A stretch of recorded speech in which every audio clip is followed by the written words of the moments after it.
ചിലർക്ക് ചൈൽഡ്ഹുഡിൽ ലഭിച്ച emotional wounds ഇന്നും അവരുടെ ജീവിതത്തെ സ്വാധീനിച്ചുകൊണ്ടിരിക്കുന്നു.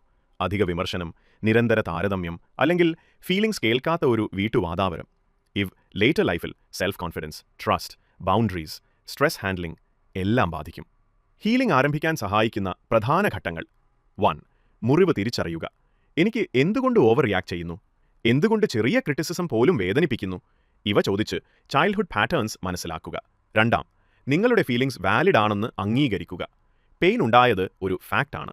പേരൻസ് ആയതിനാൽ ഇവ ശരിയാണ് എന്ന ബിലീഫ് പെയിൻ സപ്രസ് ചെയ്യാനും ഗിൽറ്റ് ക്രിയേറ്റ് ചെയ്യാനുമാണ് ഇടയാക്കുന്നത്. 3. ബൗണ്ടറീസ് സ്ഥാപിക്കുക. ഇമോഷണൽ സേഫ്റ്റിക്കായി ഹെൽത്തി ലിമിറ്റ്സ് അനിവാര്യമാണ്.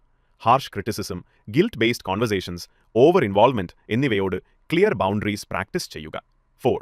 അൺഹെൽപ്ഫുൾ കോപ്പിംഗ് മാറ്റുക. People pleasing, perfectionism, emotional shutdown ഇവ പലപ്പോഴും ചൈൽഡ്ഹുഡ് സർവൈവൽ സ്ട്രാറ്റജീസ് ആണ്. ഇവയ്ക്ക് പകരം grounding, journaling, self care, supportive relationships എന്നിവ ഉപയോഗിക്കുക. 5.